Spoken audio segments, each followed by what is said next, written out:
பாருங்கள், ஃபுல் தேன். கொஞ்சம் தேனையும் ஊற்றி தான் அனுப்புவோம்.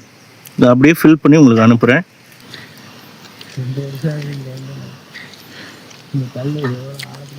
இது ஆனால் இப்படியே அனுப்பிச்சா உங்களுக்கு நல்லா இருக்காது. அதனால் இதுக்கு மேலே கொஞ்சோண்டு புளிஞ்சு தேனை ஊற்றி தான் அனுப்புவோம்.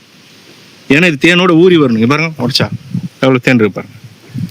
சரி, பட்டையை கலப்புங்க, நல்லா சாப்பிடுங்க. இது ஷேப்பாக வரணும் அப்படிலாம் எதிர்பார்க்காதீங்க. எவ்வளோ ஏறி இருக்கு இதோட? இது ஃபுல்லாக போலன்னு இருக்கு. சரிங்களா, அப்படியே கடிச்சு சாப்பிடுங்க.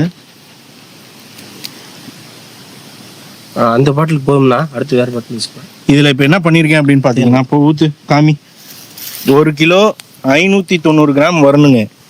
அதை வந்து மேற்கொண்டு வந்து கொஞ்சம் தேனை புளிஞ்சு ஊற்றிடுறேன். ஏன்னு சொன்னால் எவ்வளோ வந்துருச்சு பாருங்கள், எவ்வளோ வந்துருச்சு பாருங்கள். இது உங்களுக்கு அப்படியே வந்து சேரணும் அப்படின்னு சொன்னால் கொஞ்சோண்டு புளிஞ்சு ஊற்றிடுறேன். சரியா? உள்ள தேன் காலியா?